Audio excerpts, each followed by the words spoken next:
Okay. Before we have our quiet time, let's all get on the same page. If you're reading from the Sparkly book, it's page 419, the second full paragraph. In the second edition, it's page 369, paragraph 6. In the first edition, it's page 343, the last paragraph. In the JCIM, it's page 175, the seventh full paragraph. And if you're reading from the CIMS edition, it's page 353, paragraph 69. Okay. Let's just take a few moments to be quiet together.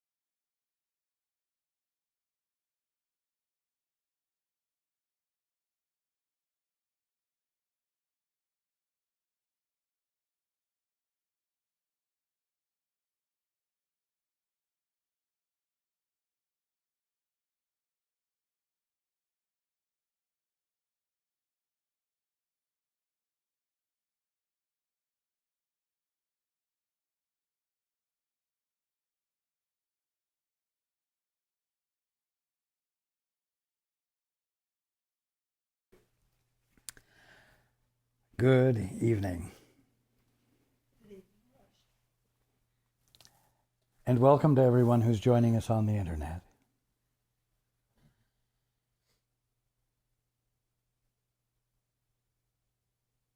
Well, we've been talking a long time, perhaps over a year, about the holy instant, the two-step.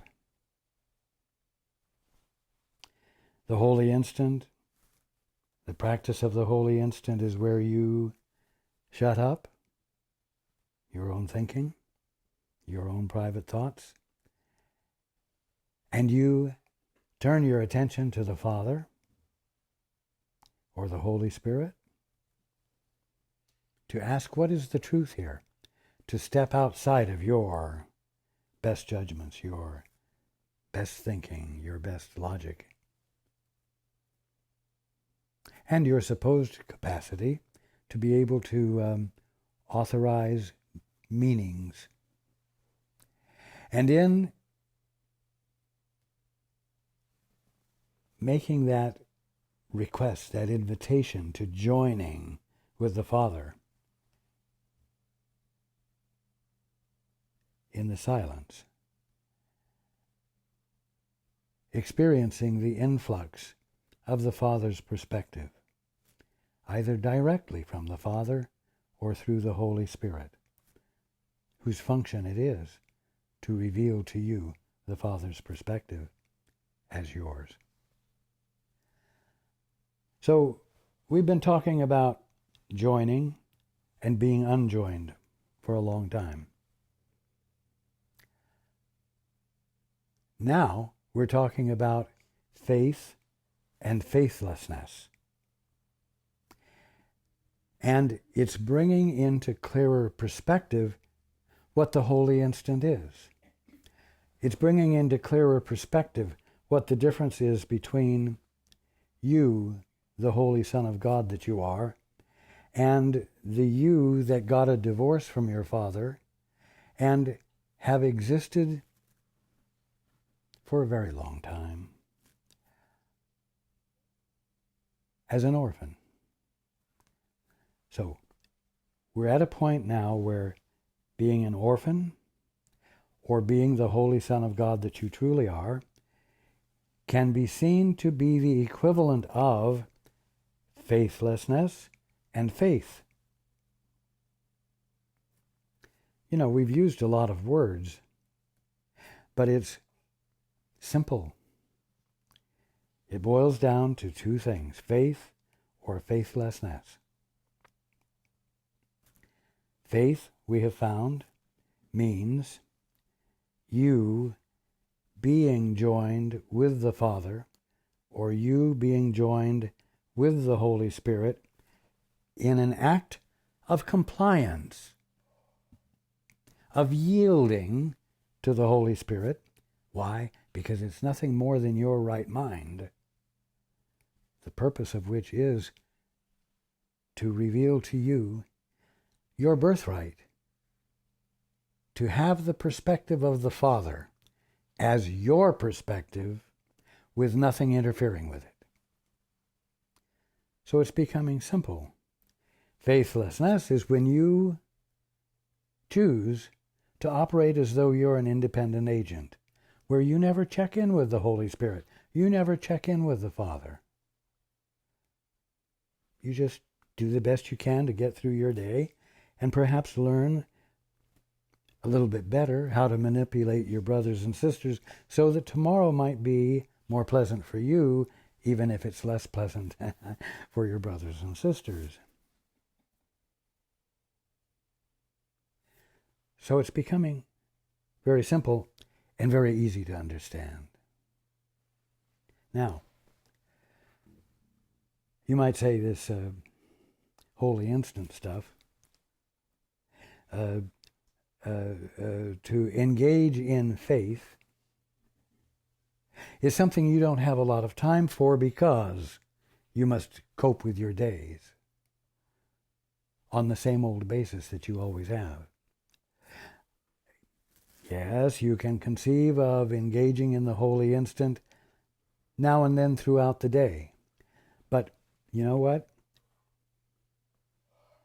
If I suggest that the goal is to be doing it 24/7, 365 days a year, in other words, all the time, oh, that's an unrealistic demand. But let's look at it this way.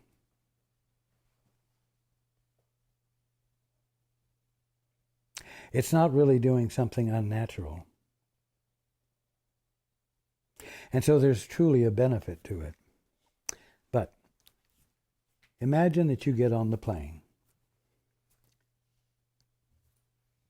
from any place that isn't England or Australia. And you go to either England or Australia. And you get off the plane and you rent a car. Immediately, you're faced with the task of sitting on the opposite side of the car and driving on the opposite side of the road. Not only that, you're faced with walking on the opposite side of the sidewalk. You're faced with going in through double doors, going through the left door, walking on the left side of a hallway. If you don't do this, you have collisions with people or objects. And so if you're going to enjoy your visit to Australia or England, you're going to have to pay attention constantly. Just like I'm asking you to engage in the holy instant constantly. Why? Because if you stay conscious while you're in Australia or England, you won't have any collisions. You won't have anybody frustrated with you because you are out of place. You will have a comfortable, enjoyable time. Likewise, if you will engage in the holy instant, you will have a comfortable, enjoyable time. Now you all have the capacity to pay that much attention. And if you realize that right now your lack of paying attention in terms of the holy instant, in terms of choosing to be joined with the Father or the Holy Spirit, it's causing you to experience everything as sin, disease, and death. It's causing you to experience substance as matter.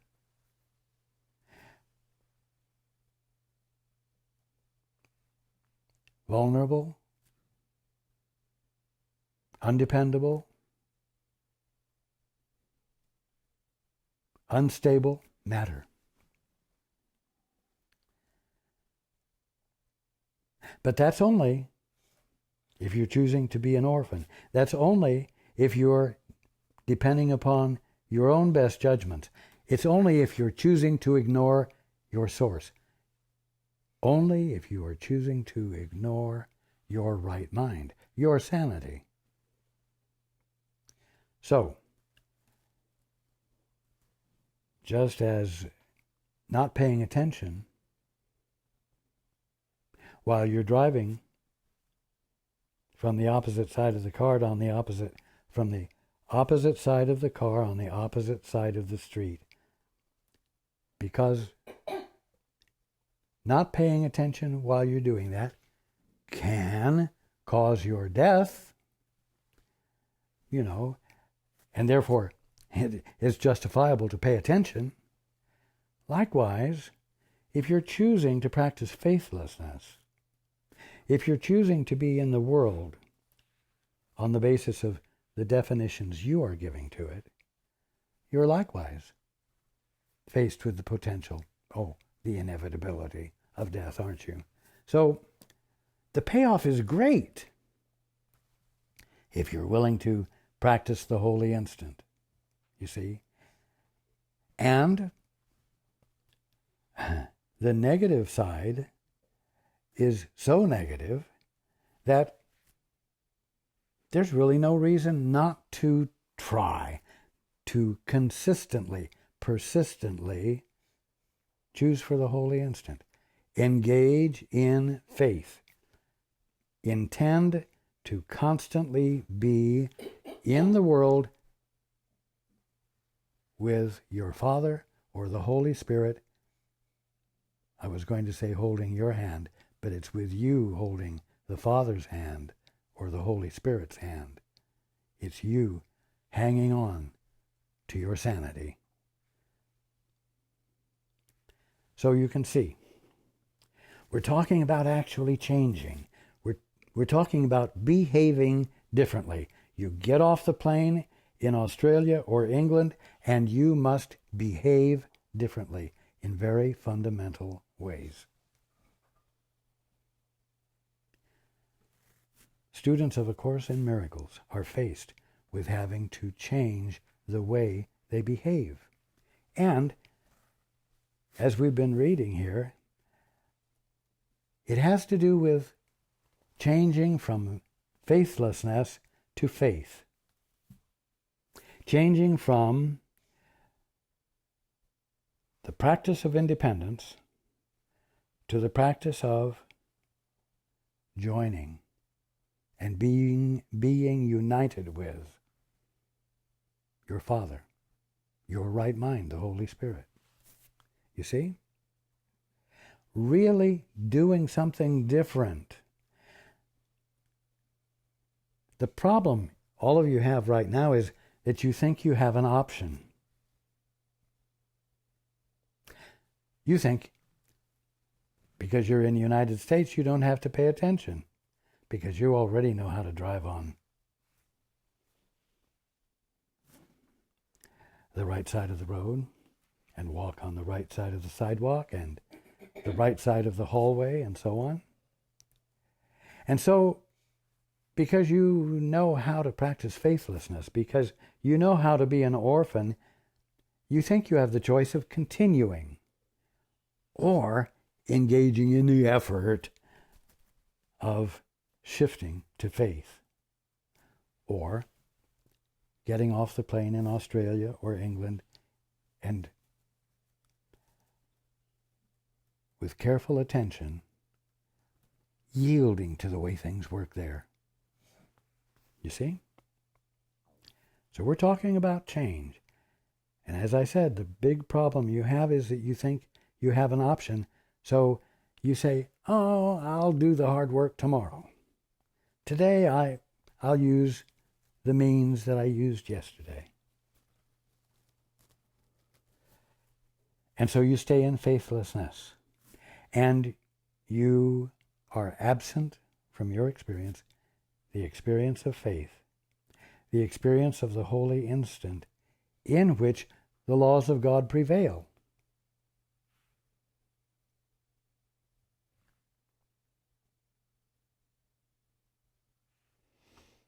So, we're at a point here where there is a call for a change of behavior. Now, I want you to think about this as well. When you get off the plane in England or Australia, everything looks the same. The roads still have a white line down the center and parking along the curb on either side. Everything looks the same, and yet the behavior relative to it is different. So what's happened? You left a country like the United States, where you did things one way, and you got off the plane and everything looked the same, and you do things a different way. What's happened is that you have moved over a threshold in which you have been translated from one set of meanings for a world to another set of meanings for a world, the same world. Do you see what I'm saying? Waking up is not a matter of moving from the world you're familiar with to heaven, some other world.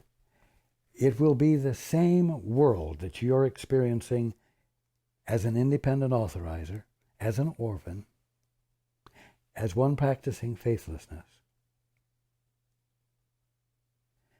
wherein you begin to practice faith and see it a different way, experience different meanings for it, and behave differently relative to it.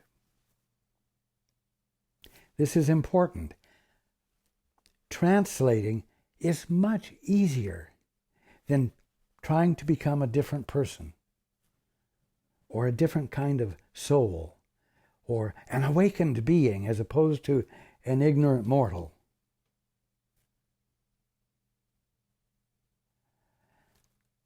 But you know what?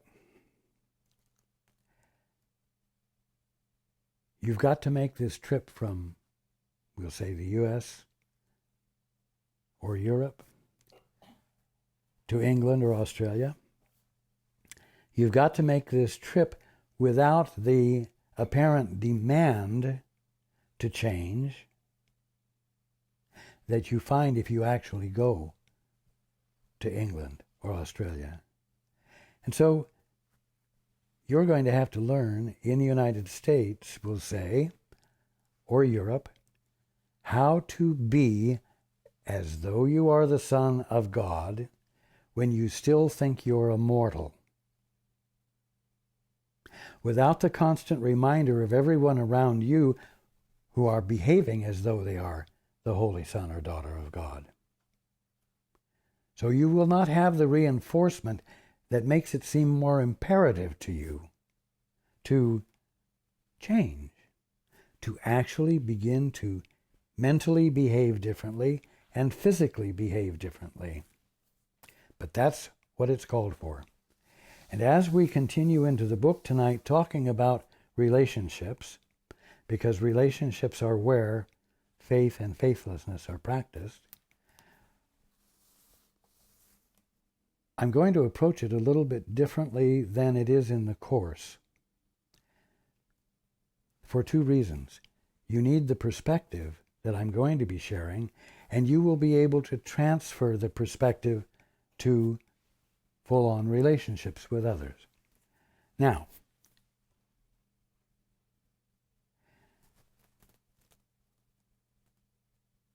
you're in relationship with everything. Absolutely everything. Wherever you are right now, whether you're jogging or sitting,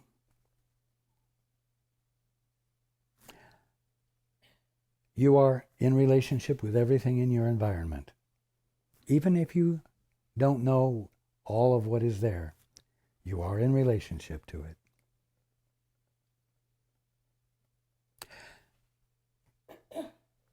coming really close to home, we'll say, you're in relationship with your body.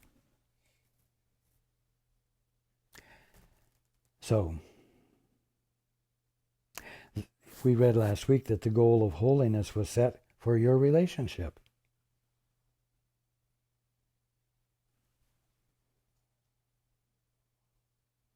The goal is to learn of the holiness of your relationships. We talk mostly here about relationships with your brothers and sisters. But because you are in relationship to everything, including your body, what we're reading about applies there. And that needs to be clearer. Because there needs to be more healing going on, which isn't going on because you're looking at your body and your world and your brothers and sisters with faithlessness. You're looking at it all from your own perspective, unjoined with that which knows the truth, that which knows of your holiness, that which knows that all that exists is the infinite manifestation of and expression of God, your Father, Mother, your source, that in which you have your being.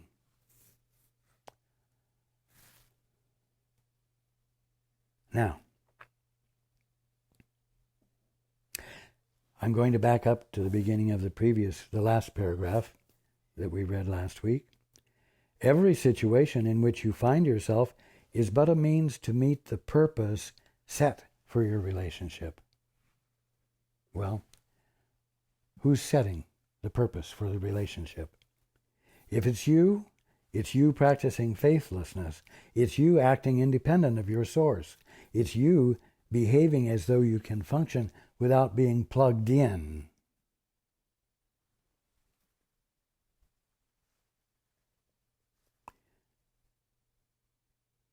Every situation in which you find yourself is but a means to meet the purpose set for your relationship.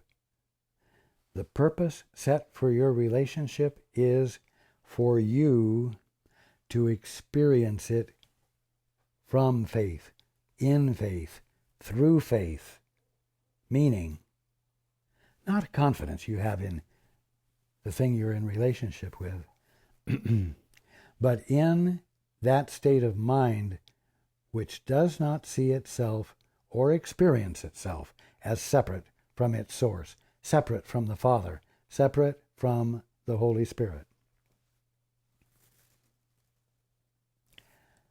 It's in the joining with your right mind, which reflects to you the Father's purpose and meaning in everything, that you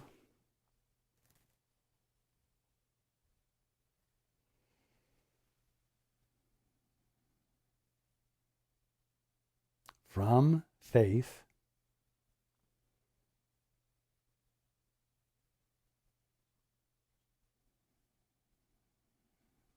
cross the border between the two different ways of functioning in the one and only world there is. It's that simple.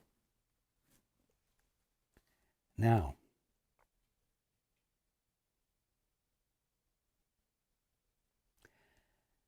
if every situation in which you find yourself is but a means to meet the purpose set for your relationship, then it means that your relationship is set for the experience of being well, the experience of being whole, which will, if you're coming out of faithlessness, appear to be healing of your body, we're going to say, or your relationship with your brother or sister, or your relationship with your knee or your elbow or your heart or your kidneys. Do you see what I'm saying? Every situation in which you find yourself is but a means to meet the purpose set for your relationship. See it as something else, and you are faithless. You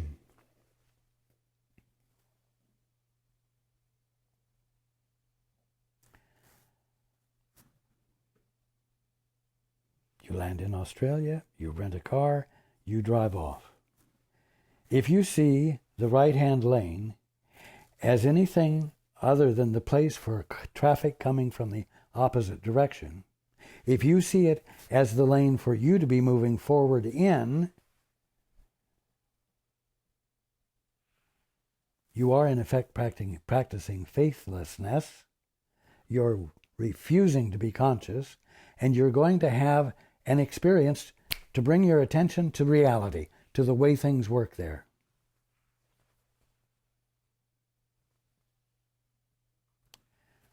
You don't want to see it all as something else. You don't want to see your world and universe as something other than the kingdom of heaven. Because then you're practicing faithlessness, and substance will be matter, capable of decay and death, instability, undependability, a threat to you and your peace of mind. But if you practice faith by insisting upon being joined, then you are where the Father's laws prevail. And you will find substance is spirit. The presence of, for lack of better words, the energy of God. You know? You're going to be looking at the same thing, which I'm going to call substance. One way, through faithlessness, you will see matter. The other way, through faith, you will see spirit. Now, you aren't going to see spirit until you're willing to put forth the energy and the attention necessary to be present with your body, your knee, your heart, your kidneys, your elbow, joined with the Father. So you see what I'm saying. It's necessary to bring the effort forth that's necessary to look at your body, that which you are in relationship with, and look at it with the Father instead of your best judgments. And I will tell you that under stress, your best judgments will be your worst judgments. And you will see the result. Your experience of substance will be colored by the vantage point you are using, faithlessness or faith. Now, I know that many think that the Course has nothing to do with physical healing, but I will tell you that it has to do with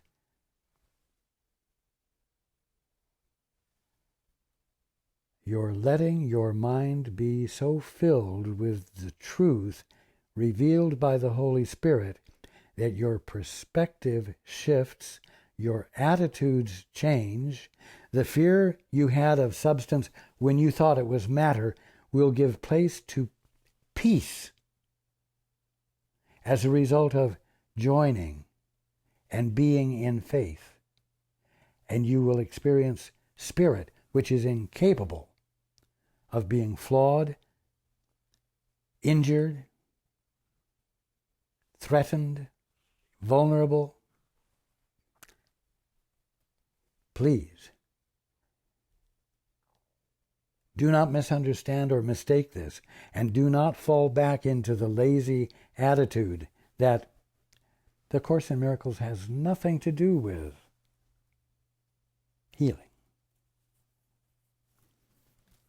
You know what? When you land in England or Australia, the reason you have problems is because you have pre-existing mindsets. You believe that you're supposed to do things on the opposite lane of the road, on the opposite side of the hall, etc. Now, one of the mindsets you all have is that there is something true about you. You are spiritual. You are a soul. You are a spirit even, you might say. And you, as a general rule, the majority, feel that this is eternal.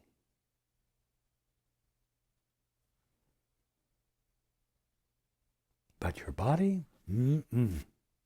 Your body is mortal, material. It will die. It is not eternal. That's a mindset. That is a pre-existing mindset that you are bringing with you into your practice of the holy instant.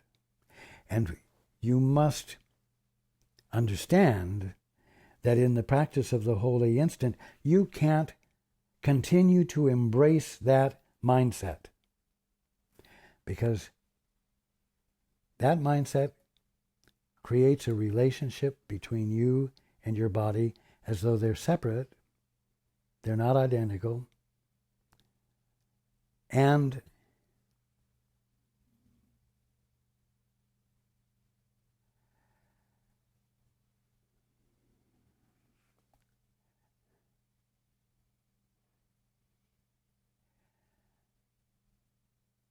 that your body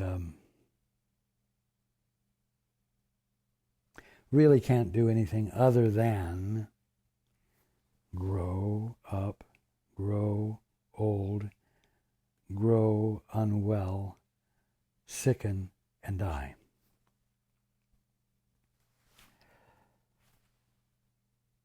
You see, that kind of a relationship arises out of faithlessness, and it's an unhealthy relationship. It's you standing in a constant state of diminished appreciation for your body. Not only a diminished appreciation, but an increasing fear of it as you, quote, grow older.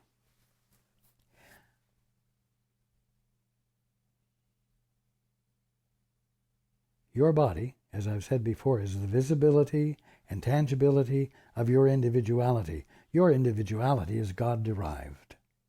It's the presence of God. That which identifies it is as eternal as that individuality is, because all it is that which identifies it, causing it to, your individuality, to be experienceable. Now,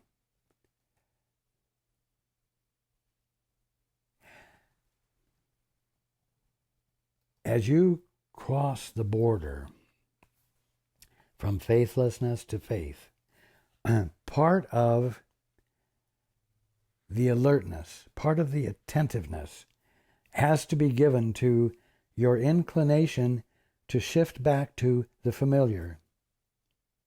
And so when you pull out from a gas station in Australia and you're inclined to make a right turn into the closest lane, something in you has to remember to say, stop, don't do it. That's not the way, even though that's what's familiar. You must turn right into the far lane. You see? You must be alert. If you want to practice faith, and if you want to get in that place where God's laws prevail, you are going to have to be alert when the idea occurs to you to say, I can't depend upon my body. My body is going to rack and ruin. It is going to die sooner or later, and it looks like it's going to be sooner. You've got to catch those thoughts so that you don't turn into that avenue of belief, that rut of belief, and then run into failure at experiencing the holy instant or healing, and then being surprised at it. You see? So you've got to pay attention.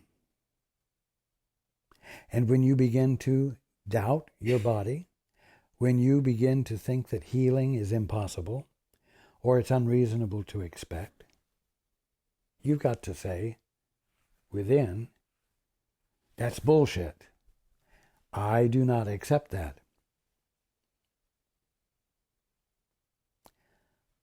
You can say, Raj has told me that the substance of my body is spirit, and that my body is the visibility and tangibility of my divine individuality, and therefore it has a divine function that is eternal.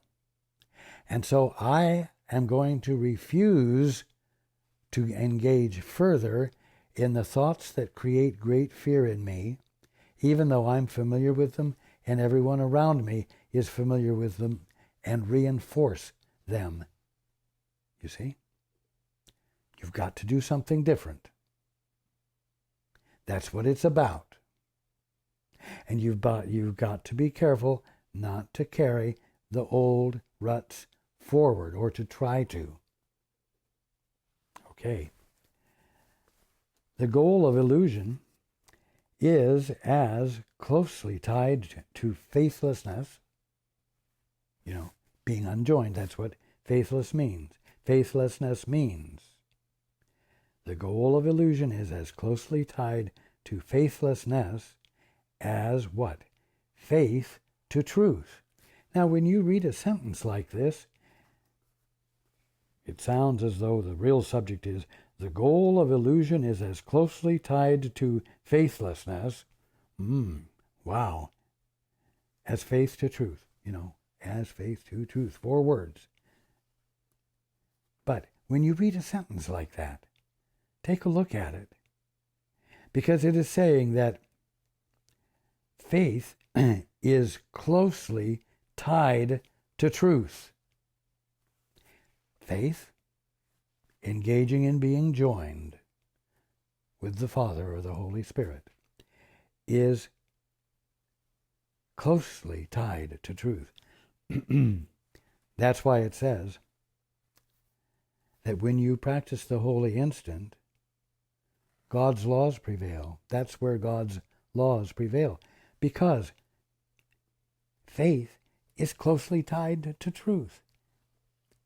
Being joined is closely tied. It's actually inseparable from experiencing the perfection of God's creation, which you're not separate from, and no part of you is separate from. You see? If you lack faith in anyone, and I'm going to say anything, if you lack faith in your body to fulfill and perfectly its part in any situation dedicated in advance to truth, your dedication is divided. Here's what it actually says.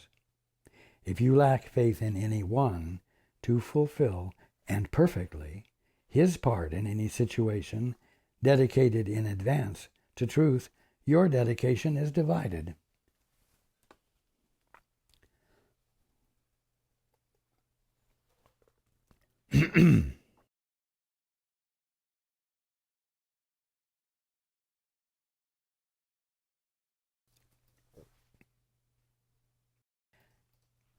Now I'm going to read it with the words for tonight.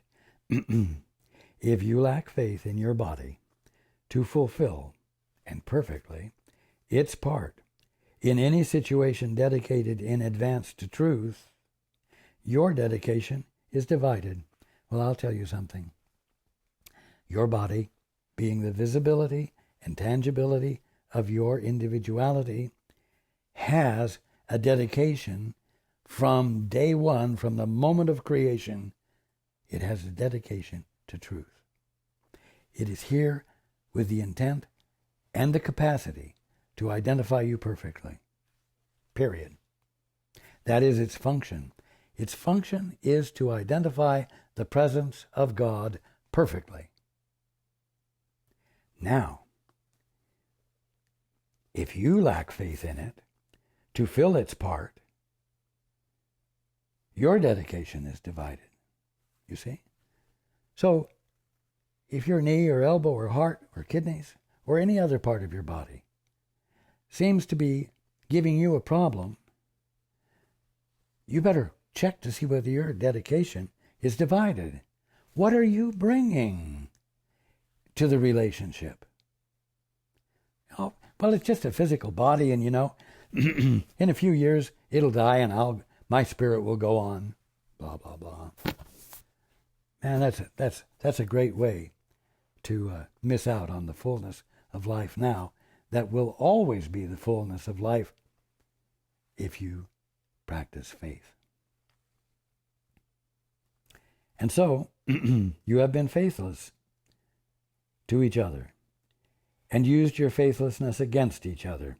In this case, your body hasn't been faithless to you, but you have been, until you see and accept that you're the Holy Son or daughter of God, whose individuality is identified perfectly by this thing called a body. You will practice faithlessness against your body. Your fear of it, your doubt of it, is an attack on it.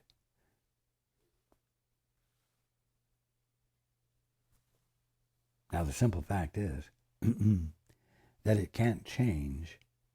Your doubt, your faithlessness, practiced, cannot stop your body from being the visibility and tangibility of your divine individuality. But it can and it does cause your experience of it to be miserable, and it does seem to cause you to go through an experience that has been identified as death, with accompanying suffering. And that's not your birthright. Continuing, no relationship is holy unless its holiness goes with it everywhere. Well, that's what happens in faith. The holiness of everything goes everywhere with it. Because you're paying attention since you're driving on the left side of the road and you aren't familiar with how to do it, and if you foul up, you can have a real problem, you see. But you practice faith and learn to practice it more resolutely.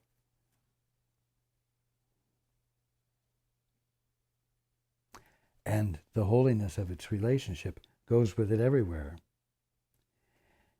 As holiness and faith go hand in hand, so must its faith go everywhere with it. Not just when it's convenient, not at the end of the day when the kids are in bed, or, you're home from work and your boss isn't looking over your shoulder, Holiness and faith go hand in hand. As holiness and faith go hand in hand, so must its faith go everywhere with it. The goal's reality, listen to this, the goal's reality will call forth and accomplish every miracle needed for its fulfillment.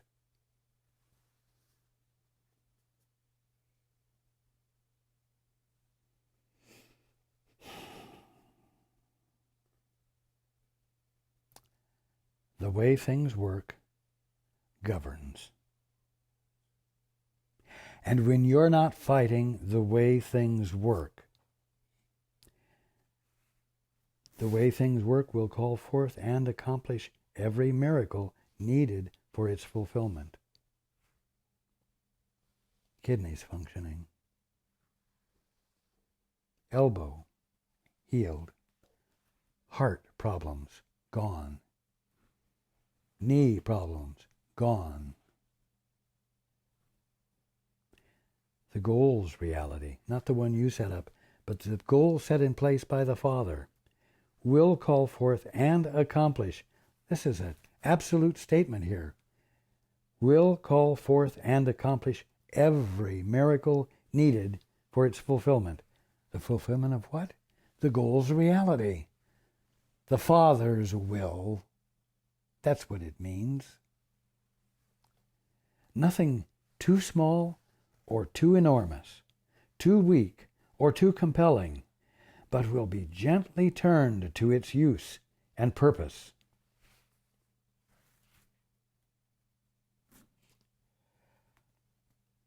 When you don't get in the way of the goal's reality, it doesn't matter what it is, if it's a tiny thing or a huge thing,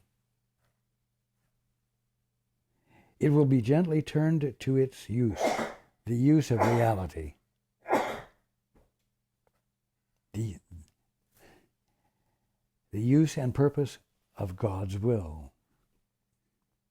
The universe will serve it gladly as it serves the universe. You see?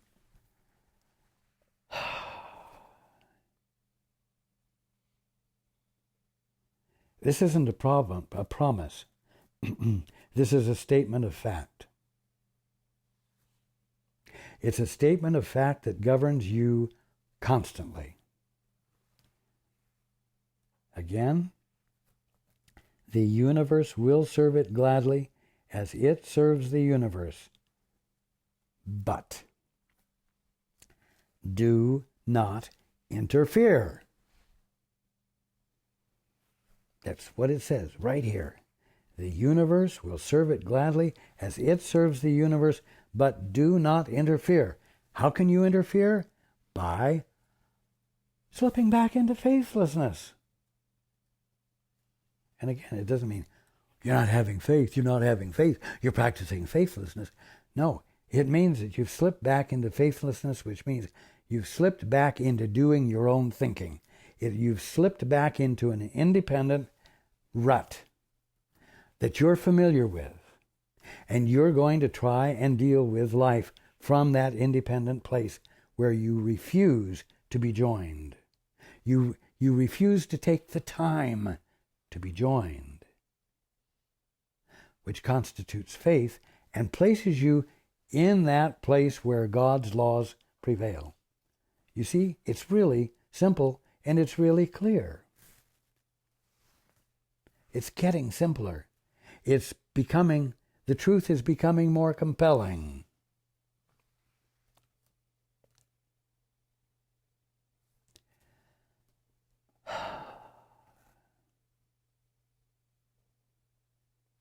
The power set in you,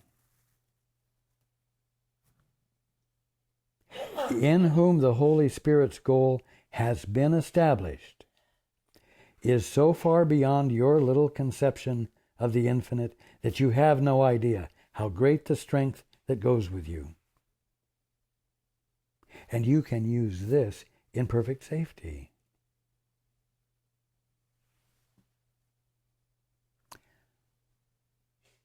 It's that in which God's laws prevail. It's that in which your sanity returns to you. It's that in which your vulnerability and your mortality disappear, replaced by a new perspective that doesn't call fear and guilt into play, and undoes all that fear and guilt seemed to cause.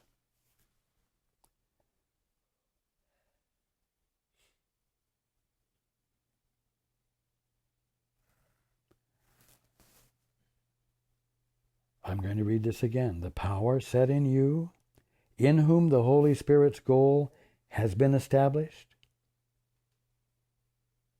is so far beyond your little conception of the infinite that you have no idea how great the strength that goes with you.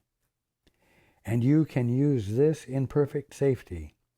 Yet, for all its might, so great it reaches past the stars and to the universe that lies beyond them, your little faithlessness can make it useless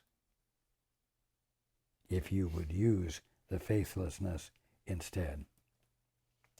Again, if you choose to love to think for yourself, to love to make definitions, to love to come to conclusions, to love to figure out how to manipulate your brothers and sisters in the world to make you better and better, even if it costs everything in your world, drastically.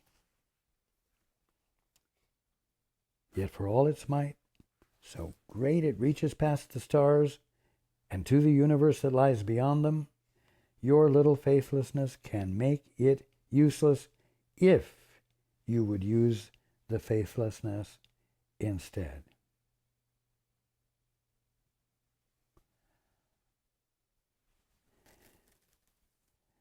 If you would use privacy, if you would use independence, if you would use autonomy, if you would use private authority instead,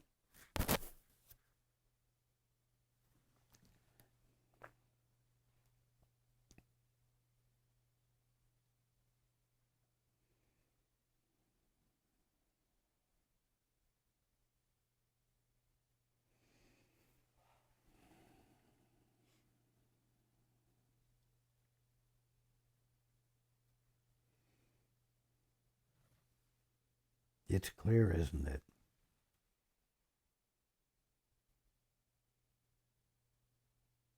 You are to expect to see God's laws prevailing right here, right now, with everything you're in relationship with everything you're in relationship with.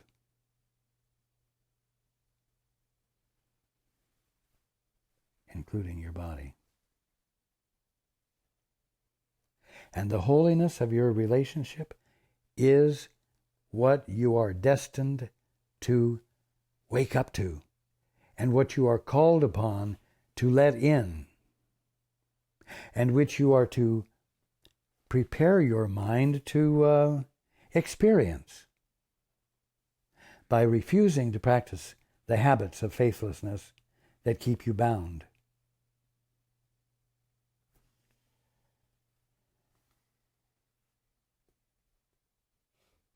God's laws prevailing are a here and now event,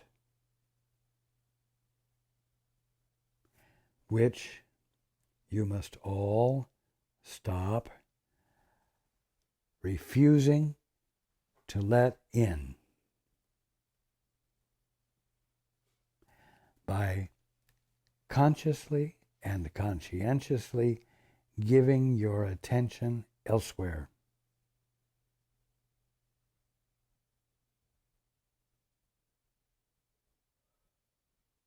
Remember, waking up is what we could call a translation of perception, where the one and only world, which can be looked at from two different vantage points, is looked at from the only one that's true.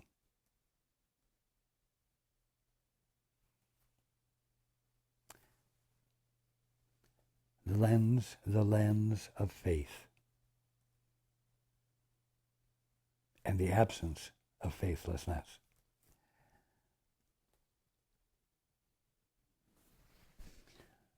I love you all.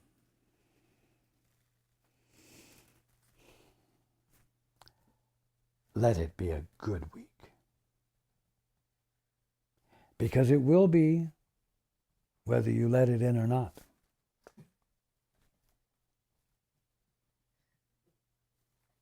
Okay.